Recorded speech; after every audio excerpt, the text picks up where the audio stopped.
On a cold November evening, the streets of New York City gleamed with wet pavement reflecting the bright lights of nearby skyscrapers. A chilly wind swept through the air, carrying the distant sounds of honking taxis and hurried footsteps. In a grand ballroom high above Fifth Avenue, the annual Hope for Tomorrow charity gala was in full swing. Elegant guests floated through the room, their laughter mingling with the soft piano music that drifted from a corner stage. Crystal chandeliers cast a warm glow over polished marble floors, and waiters in crisp white jackets moved through the crowd, carrying silver trays heaped with hors d'oeuvres. Maya Santos stood near a table draped in deep burgundy cloth, her notebook held loosely in one hand and a pen in the other. She wore a simple black dress that fell just below her knees, paired with comfortable flats. Her dark hair was pulled back into a neat bun, and her brown eyes shone with curiosity. As an investigative journalist, she had covered everything from city council scandals to corporate fraud. Tonight she was here for her next big story and exclusive profile of Thomas Caldwell. Thomas Caldwell was a man who needed no introduction. He had built his fortune in the world of technology, creating software that transformed online security for millions of users. He was handsome in a polished, confident way, tall, with silver-streaked hair perfectly combed back and deep blue eyes that seemed to study every detail of any room he entered. His tailored suit spoke of wealth and success, and the way he smiled at onlookers suggested he was used to their admiration. Maya watched him from across the room as he spoke with donors. He laughed easily, tilting his head when someone praised his latest charitable donation. He seemed warm and generous, but she had learned long ago not to trust first impressions. Power and money could hide many secrets. She cleared her throat and approached him, weaving between clusters of guests. "Mr. Caldwell," she said, voice clear but respectful. "I'm Maya Santos from the City Ledger. Thank you for agreeing to speak with me tonight." He turned toward her and offered a polite smile. "Please call me Thomas." Maya, was it? Always happy to help a reporter, especially when it's for a good cause. She returned his smile, but inside her mind raced. She had spent weeks researching his life. He had risen from modest beginnings in Ohio to become one of the richest men in the world. Along the way, there had been rumors, lawsuits, quietly, settled competitors who had vanished from the industry, business partners who suddenly changed their tune. None of it was proven, but it made her cautious. "I'd like to ask you about your vision for global cybersecurity," Maya said, lifting her notebook, "and how you see the role of philanthropy in that mission." Thomas's eyes lit up. "I believe wealth brings responsibility. Our online lives are more vulnerable than ever, and no one should be left exposed because they can't afford protection. That's why I founded the Caldwell Foundations, so we can offer free security services to schools, small businesses, and nonprofits." He spoke with genuine passion, gesturing with one hand while the other rested on the back of a nearby chair. Maya nodded, jotting down key phrases. He had spoken about this project many times before, but in person, his conviction seemed real. She watched as he leaned forward, voice lowering. "Truth is, Maya, I want to leave a legacy that matters. I could build bigger companies, make more money, but this is what really drives me." She paused, pen hovering above the paper. She decided to take a risk. She closed her notebook and waited until he looked up at her expectantly. "Thomas," she said softly. His brow arched in curiosity. "Can I share something with you? Something I usually don't tell my interview subjects?" He shrugged, still smiling. Of course, Maya took a slow breath. Her heart beat faster, not from fear, but from an unshakable certainty. She had seen too many odd coincidences tonight to ignore her own intuition. "You will die tomorrow," she said, her voice gentle and steady. Thomas blinked once, then twice.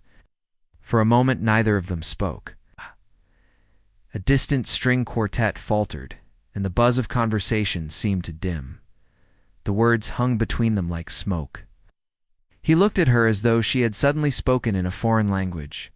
"Excuse me?" he asked, voice warm but uncertain. Maya met his gaze without flinching. She had practiced saying the words softly, without alarm or melodrama. She was not there to scare him, but to warn him.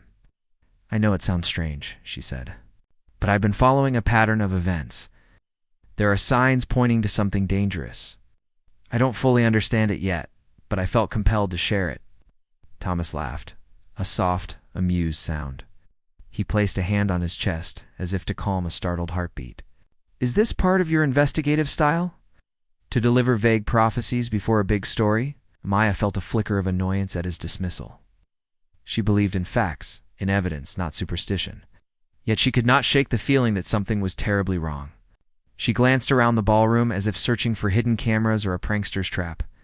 It's not a joke, she insisted. I'm not here to embarrass you. Please take this seriously. I don't want anything to happen to you. Thomas studied her. His confident posture softened. The confident wall he carried so well gave way to a hint of curiosity, perhaps even concern. Tomorrow, he repeated, that's awfully specific. Maya nodded. I don't know why, but the more I watch, the more convinced I become. He sighed and ran a hand through his thick hair. Okay, Maya. I trust you're not a crazy person. You seem too collected for that. He offered her a polite smile. Thank you for the warning. I'll keep an eye on things. She closed her notebook and nodded. Relief washed through her. At least he hadn't dismissed her out of hand. Maybe he would pay attention now. He turned slightly, raising a glass of champagne to his lips. Maya stepped back, giving him room to rejoin the gala. He laughed again, more naturally this time. Well, ladies and gentlemen, he said, prompting the group around him to raise their glasses. Let us toast to life, love, and unpredictable surprises.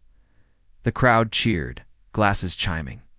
Maya watched him mingle again, but she felt a restless knot in her stomach.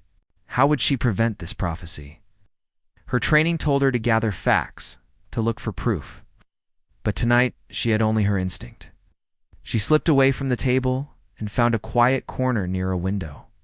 The city lights twinkled below, and a stretched limousine idled at the curb. Maya leaned her forehead against the cool glass, trying to calm her racing thoughts. She had warned him. Now the question was how to help him avoid whatever danger lay ahead. She took out her phone and tapped a message to her editor. Thomas Caldwell warning delivered. Need approval to chase security angle immediately?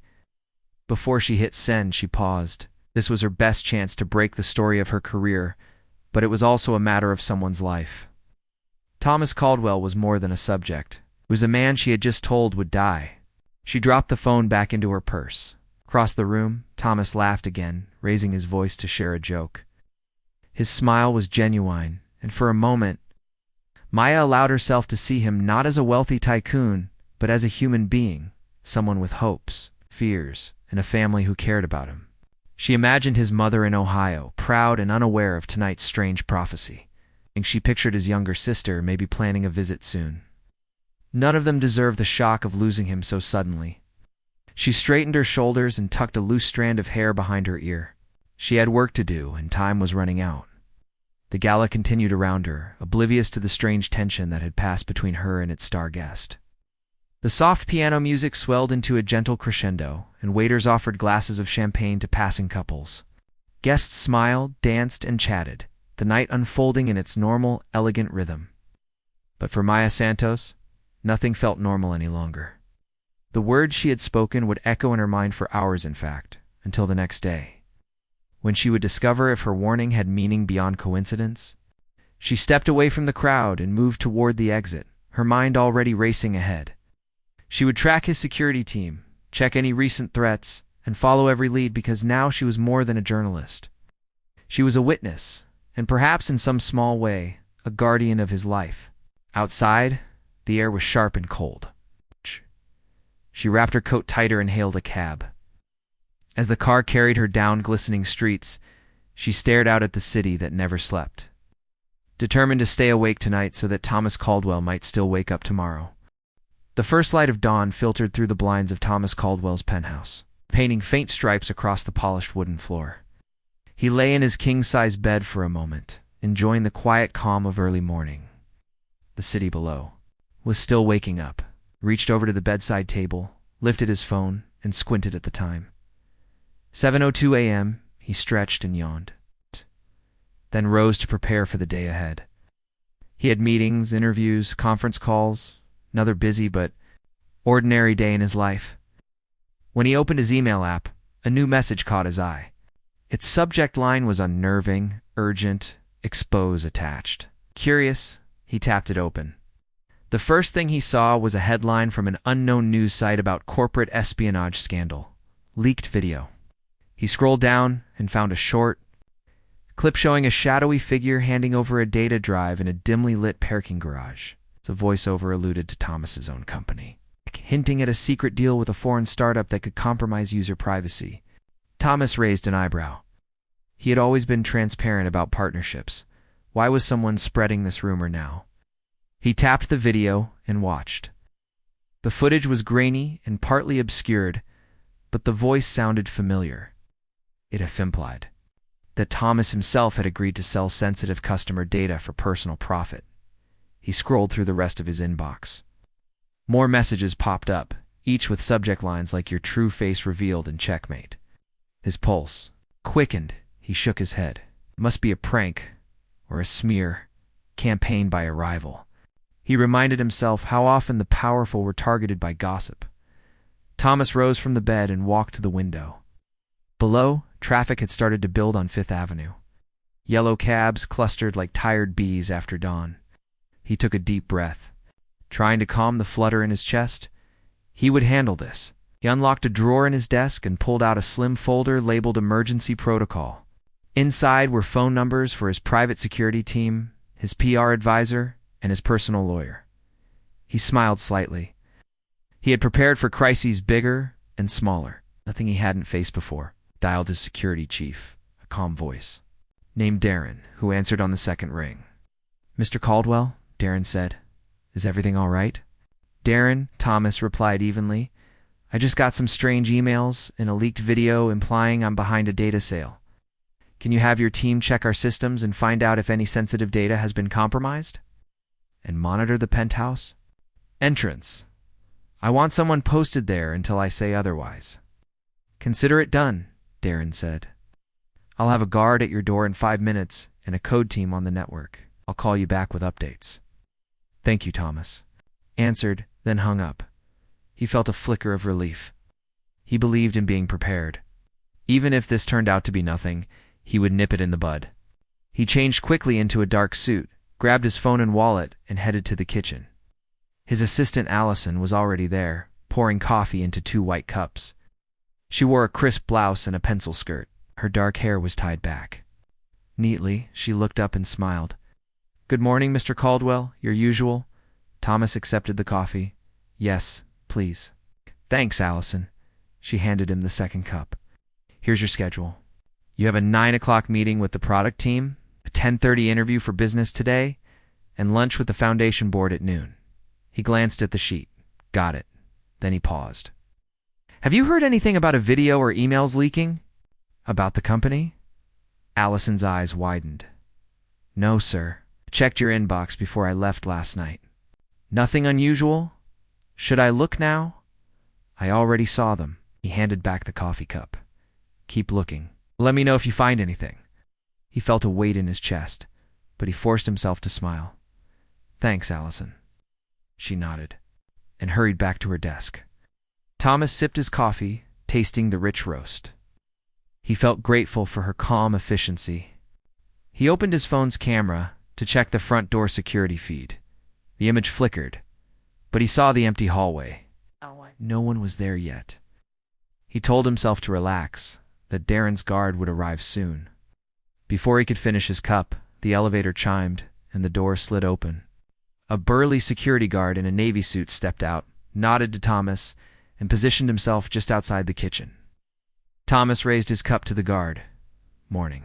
The guard nodded back and said nothing. Thomas set down the cup and touched the guard's shoulder in thanks. Then he headed out to hail a car for the ride to his office. He walked through the lobby of the building, past polished brass fixtures and modern art pieces, climbed into a black sedan, and closed the door. The drive to his corporate headquarters took about 20 minutes.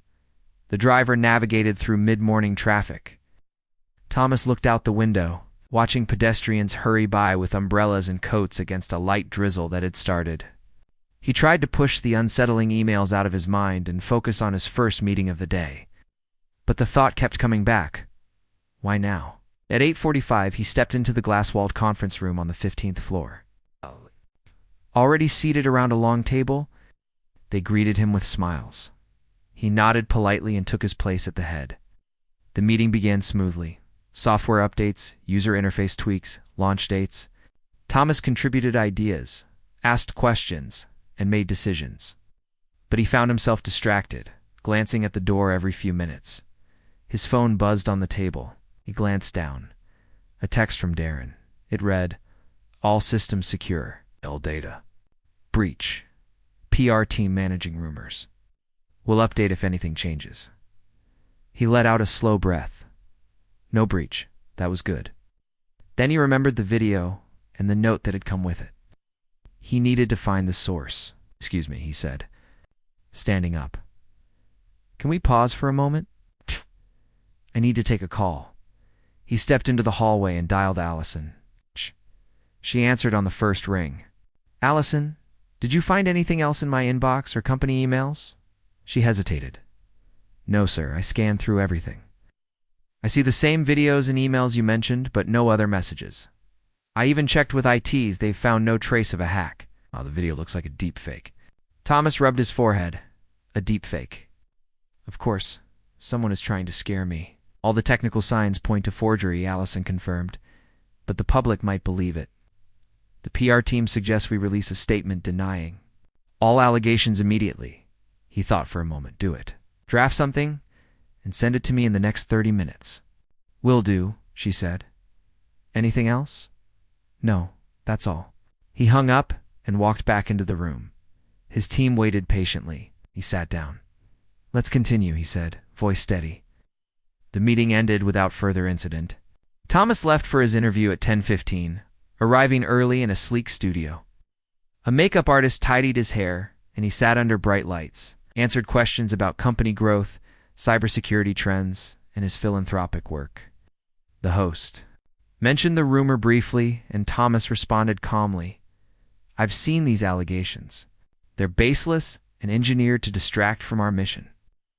We stand by our record of transparency." It felt good to speak the truth, but inside, he wondered who would go to such lengths to frighten him. After the interview, he returned to his office, poured himself another coffee, and sat at his desk. On the desk lay a small envelope he hadn't noticed before. It was cream-colored, unmarked. He opened it and pulled out a single sheet of paper. Written in neat, precise handwriting were 3 words: "You cannot escape." His heart skipped a beat. He glanced at the security guard outside and then scanned the room. No one else was there. He set the note on his desk and leaned back in. His breath felt shallow. The morning's events, though explainable, now seemed connected to Maya's warning. He remembered her calm voice saying, "You will die tomorrow." It felt too specific to ignore. He picked up the phone and dialed her number. It rang once, twice, then went to voicemail. He left a short message.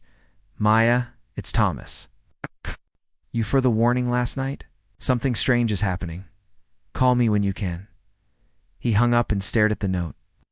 He reached for his laptop and opened his contacts list. He found an old friend's number and independent private investigator. He had used once for a high-profile case. He dialed. The phone rang, and a voice answered in a calm tone. "This is Harper." "Harper, it's Thomas Caldwell," he said. "I need your help." He explained the emails, the video, and the note. "I think someone is orchestrating this. I can't find a breach, but they want to scare me. Can you dig into this discreetly? Consider it done?" "I'll start tonight," Harper said. "Thank you," Thomas replied. He hung up and exhaled. He rubbed his temples. The afternoon stretched before him, but now he felt anything but normal. The threat felt real, even if its source was hidden. He glanced at the strip of evening light creeping across his desk and thought of Maya's words. Tomorrow felt too close. He stood and walked to the window. Below, the city pulsed with life. People on the sidewalks looked up at the towers, oblivious to the dangers hidden behind glass and steel. He imagined Maya sitting at her desk, chasing clues. He wished he could thank her again. He whispered, "Please be there tomorrow." Then, He turned and headed to his next meeting, determined to face whatever came next with courage and resolve. Thomas Caldwell arrived at his office just after midday, feeling a tight knot of unease in his chest. He stepped off the elevator and entered the lobby, but something was wrong. The usual buzz of activity was missing. The front desk, normally staffed by 2 attendants, was empty. He frowned and walked toward the reception area, where a small sign said the front desk staff were out for lunch. He tapped his watch. Lunch seemed odd at this hour. He pulled out his phone and dialed his executive assistant, Allison.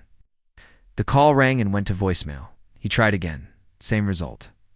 He felt a prickling chill, as if the air around him had turned colder. He pushed through the glass doors of his private suite. The hallway leading to his office was silent and still. The security guard he had requested in the morning was nowhere to be seen. He stopped at the guard station by his door and looked around, but there was only the hush of empty halls. He pressed the security button at his desk, but his desk phone emitted a dull click and refused to connect. Confused, he tapped the intercom, hoping to reach someone in the building's security team. Nothing happened. His heart beat faster. Thomas strode into his office. He flicked on the lights and stared at his computer screens, which blinked with the login page as usual. To access his corporate email, but his password would not work. He frowned and typed again.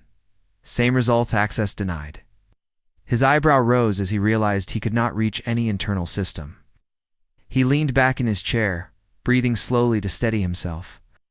He had contingency plans for many things, but total lockdown of his own office was new. He picked up the cream-colored note from yesterday. The words "you cannot escape" glared at him. He crumpled it in his fist, trying to shake off the growing dread. He paced the room looking for his phone. It lay on the desk next to an unopened envelope stamped with the corporate seal. He opened it and pulled out a single sheet bearing a court order. His financial accounts, both personal and corporate, had been frozen pending a sudden investigation. The order cited an anonymous tip of financial irregularities and hinted at possible money laundering. Thomas felt his stomach drop. He studied the fine print. The street address of the courthouse office was unfamiliar, a small administrative building in a quiet part of the city. He needed to act fast. He grabbed his jacket from the coat rack. Outside, the elevator arrived with a soft ding. He stepped inside and pressed the lobby button. The ride was unnervingly slow, as if the system was lagging. When the doors opened, the lobby was still empty. He hurried out onto the sidewalk and hailed a cab. The driver, an older man with salt-and-pepper hair, nodded as Thomas climbed in. He instructed the driver to take him to the courthouse address on the document. The driver glanced at him through the rearview mirror. "Rough morning?" he asked kindly. "You could say that," Thomas answered, voice low. "Take me there as fast as you can." The driver nodded and merged into traffic.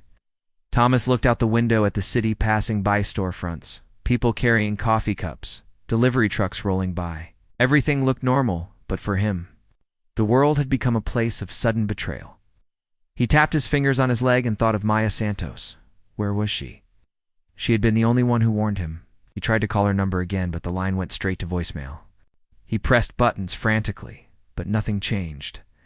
He stared at the phone and whispered, "Maya, I need you." At the courthouse, Thomas found a line of people waiting at the service window. He joined the queue and fished out the court order. When his turn came, he stepped up to the counter and presented the documents. A clerk in a gray blazer took them without looking up, scanned each page, and handed them back. "You'll need to appear before Judge Harper today," she said, voice flat. "Court session begins at 2 o'clock in room 204. Check the monitor." In the hallway for confirmation, she tapped the documents and returned them. Thomas thanked her and turned toward the lobby, feeling exposed. Outside the courthouse, the sky was pale blue and the wind gentle. He took a deep breath and checked his watch. 12:15. Had 45 minutes before the session. Decided not to wait alone inside. He needed help. But calling his usual legal team only led to more confusion. His lawyer's office number was out of service. His business partner had not responded to calls. His assistant, Allison, remained unreachable. He hugged the stack of papers to his chest and walked down the street, scanning for a familiar face. He thought again of the private investigator, Harper. He needed someone he trusted more than anyone. In his company right now, by chance he saw a small cafe with outdoor tables and decided to sit for a moment. A barista brought him a black coffee. He thanked her and took a cautious sip.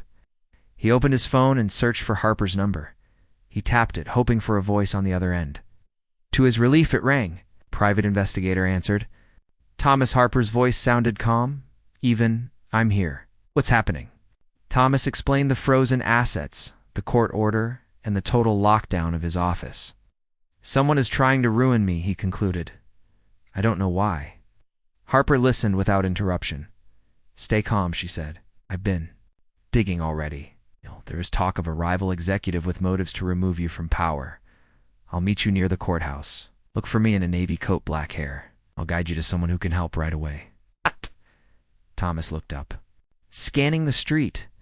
A woman matching the description waved discreetly from a table on the cafe's patio. She stood and approached him. Thomas, she said, extending her hand. Let's walk. They moved quickly down a side street, away from the courthouse. Harper led him to a small law office that seemed unremarkable from the outside. Inside, a legal team was waiting to attorneys who specialized in emergency appeals for freezing orders. They greeted Thomas warmly and reviewed the documents. One lawyer said, We can file an emergency motion to lift the freeze. But first we need to identify the source of the complaint. Do you know who might have filed it? No, Thomas admitted. I have no idea. There's also a video and a note.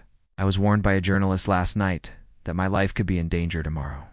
The lawyers exchanged glances. We'll handle the freeze first, one said. Then we can investigate the note and video. But we need to move fast. They set their laptops on a conference table and began typing. Thomas watched, feeling hope for the first time that day. Harper stayed by his side, offering quiet support. The lawyers filed the motion electronically. A runner dashed to the clerk's office and returned within minutes with approval. The freeze would be lifted pending a full hearing scheduled for next week. Thomas exhaled, relief flooding his chest. Thank you, he said to the lawyers. Then turned to Harper. What now? Harper smiled kindly. Now we find Maya. She tapped her phone screen. I've tracked her by her last known IP address. She left Manhattan late last night and checked into a building in Brooklyn. She might be hard to reach, but I know where she is. Thomas felt a surge of gratitude. Lead the way. They left the office and headed to a car waiting down the block. The driver took them over the Brooklyn Bridge and through quiet streets lined with brownstones. Thomas gazed out the window as they drove past small parks where children played and dog walkers strolled. Brooklyn felt worlds away from the high-rise towers of Manhattan. He hoped Maya had found a safe place. They pulled up in front of an old brick building with fire escapes on its facade. Harper ushered Thomas inside. The hallway was narrow, lit by bare bulbs. They climbed the stairs to the third floor and paused at door 3B. Harper knocked twice. After a moment, the door opened. Maya stood there, eyebrows raised. She wore a dark coat and carried a small backpack. Her hair was loose around her shoulders. Relief and surprise flashed across her face when she saw Thomas.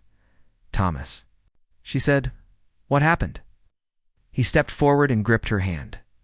I need your help, he said softly. Everyone turned against me today. My accounts, my office, even my advisor disappeared. Maya's expression softened. She stepped aside to let him in. Inside, the apartment was small but cozy. A window overlooked a quiet street below, where a few cars passed. A potted plant sat on the windowsill, and a stack of papers lay on a worn wooden table. Closed the door and locked it behind her. She touched his arm gently. You're safe here for now, she said. Tell me everything. Thomas felt his shoulders relax for the first time that day. He began to explain the morning's events, and Maya listened intently, taking notes and asking questions. As he spoke, she unfolded the plan she had pieced together last night. Her rival, she said, was a former partner in his company with a grudge. He had secretly filed the complaint and orchestrated the smear video. He wanted to replace Thomas at any smear. Thomas nodded slowly. I understand now, he said. He's trying to scare me away so he can take over. Maya folded her arms and looked him in the eye. We're going to stop him, she said firmly. But you must trust me. I have contacts who can help. Expose his scheme. Thomas met her gaze, grateful and determined. In that small Brooklyn apartment, an unlikely alliance was born. Together, they would gather the proof needed to turn the tide before tomorrow came. They moved through the quiet streets of Brooklyn, Thomas following Maya closely as she guided him toward the subway station. His heart pounded with both fear and determination. He had never imagined that his own success would be turned against him so ruthlessly. Maya unlocked her phone and tapped a few buttons. We need to reach your rival's encrypted server, she said. I know someone who can help us get inside. Thomas nodded. He trusted her judgment even though he still did not fully understand how she always seemed to know the right steps. They descended into the subway station. The air cool and damp, an orange glow from overhead lamps lit the platform where only a few passengers waited. Harper stood by the edge of the platform, scanning their faces until she spotted them. She waved them over and handed Thomas a travel card. This will get you to Hoboken, she said quietly. Our contact is meeting us at the terminal. He's a former security engineer who worked on Caldwell's early projects. Thomas took the card. His fingers trembled slightly. He felt like he was stepping into a trap of his own making. The train arrived with a rumble and hiss. They stepped inside and found seats near the middle. The car was almost empty, and the three of them sat close together. Maya spoke first. Engineer Elias can break the weak point in their encryption. He told me he'll give us what we need, but only if we can meet him quickly. The longer we wait, the more time your rival has to cover his tracks. Thomas swallowed and managed a nod. Around him, the train's lights flickered as it sped along the tracks. He stared out the window at dark tunnels, feeling the weight of the hours pressing in on him. When the train pulled into Hoboken Station, they stepped onto the platform and hurried toward the exit. The terminal was small and nearly empty, save for a few travelers and station staff. Amia led them to a bench near a cafe kiosk. A man in a faded leather jacket sat there, reading from a laptop. His eyes were sharp behind round glasses, and he looked up as they approached. You must be Thomas Caldwell, he said, voice low but firm. I'm Elias. Let's get to work. Thomas gave a brief nod. Maya sat beside Elias, opening her backpack and pulling out a small hard drive. Everything we've gathered so far is on this, she said. Emails, notes, the smear video file. We need you to find the source code that ties it to our rival's network. Elias unplugged his laptop and set it on the bench. He plugged in the drive and typed a few keys. A progress bar moved slowly across the screen. Thomas leaned forward, watching the numbers change. Every second felt critical.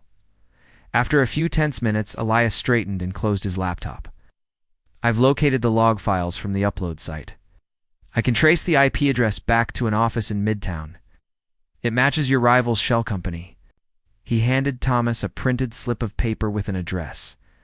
Thomas read it and glanced at Maya and Harper. That's his backup office, Maya said. He uses it when he wants to stay hidden. We need to get inside and find proof emails or contracts that show his plan to destroy you. Thomas felt his pulse quicken. He had never broken into any building in his life, but now he had no choice. Harper spoke. I know a security guard there who owes me a favor and get us in quietly. She pulled out her phone and dialed. After a short conversation, she hung up. We leave now, she said. They stood and followed Elias through the terminal, tracing their steps to the street. It was late afternoon by the time they reached the building, a low brick structure with tinted windows.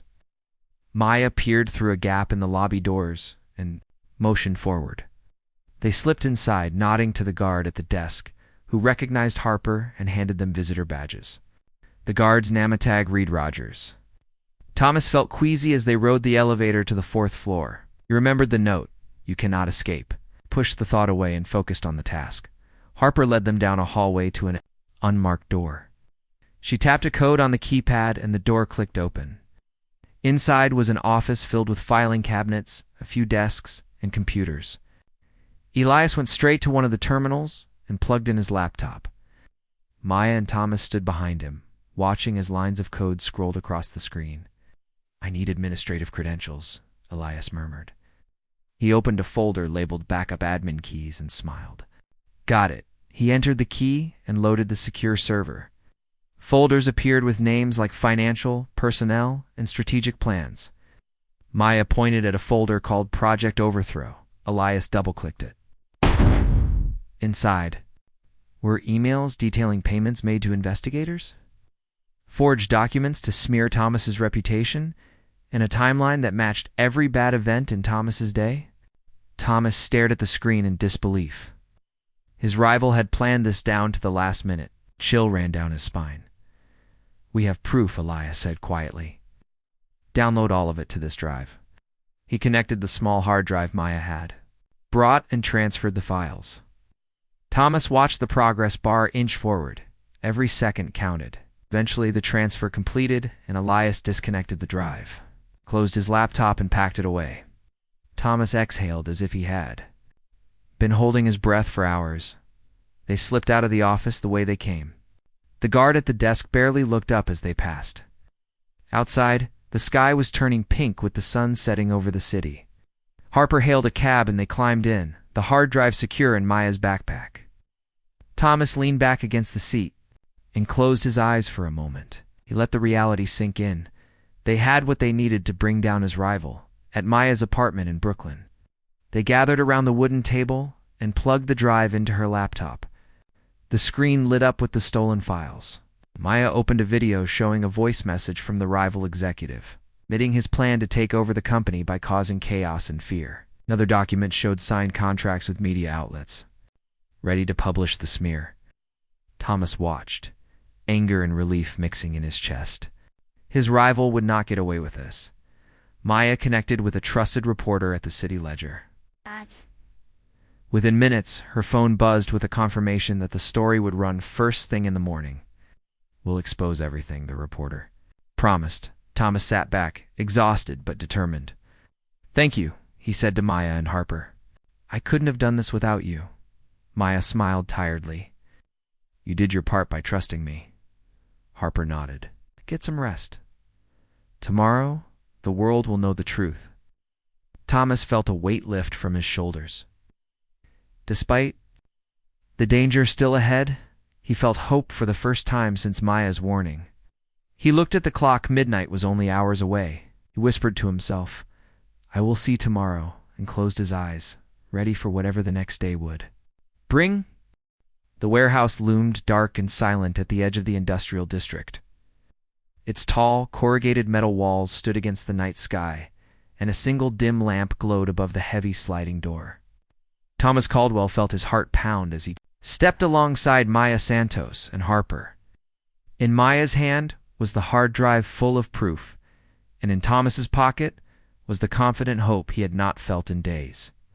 He brushed a loose hair from his face, and together they pushed the door open. Inside, the warehouse was vast and empty, except for a small table with 2 chairs. Overhead lights cast long shadows across the concrete floor. At the table sat his rival, Ethan Shaw. Shaw's posture was casual, but Thomas could see his eyes dart between them, measuring every step.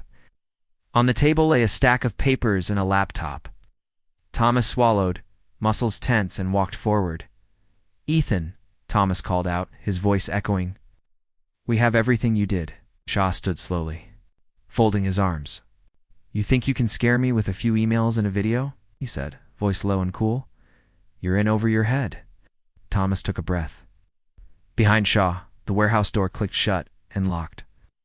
Harper had pressed a button as they entered. Shaw started to reach for a security guard's radio on his belt, but Maya stepped forward and lifted the hard drive. "This isn't just a few emails," she said softly. "This is your plan in your own words." She tapped the drive against the table, making a hollow sound that seemed to fill the quiet space. Project Overthrow. Payments to fake witnesses. Contracts with tabloids, ready to smear Thomas's name. You set the court orders, the video, even the notes. Shaw's jaw tightened.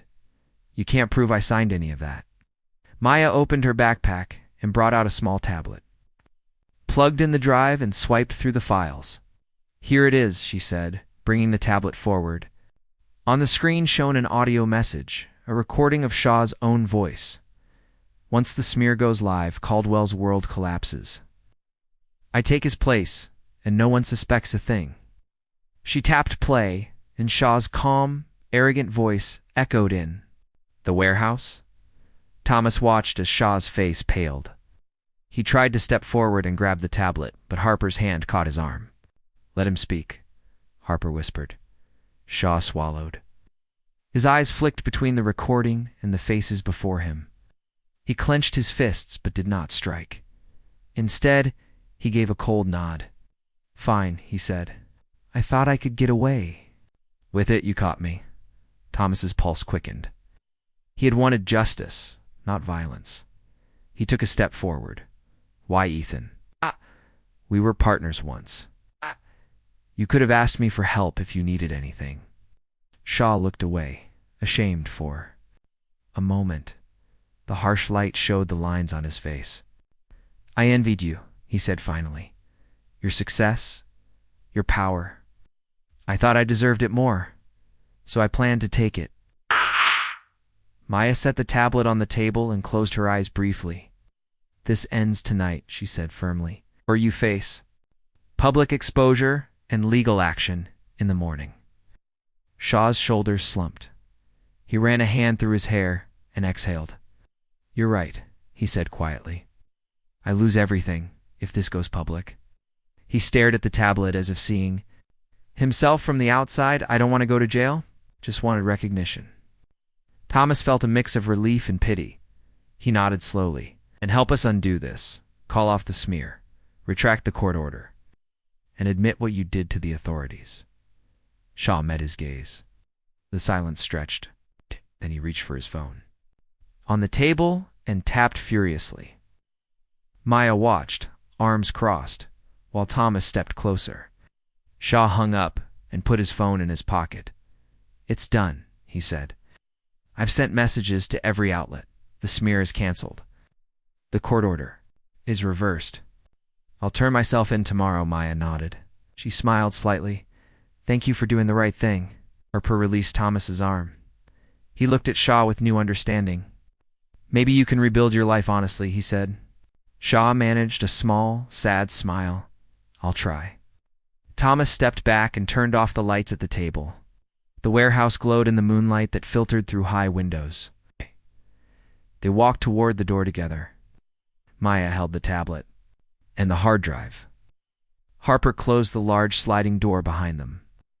Outside, the night air felt fresh and cool. They paused under the lamp, relief and weariness in their bodies. Thomas looked at Maya and Harper.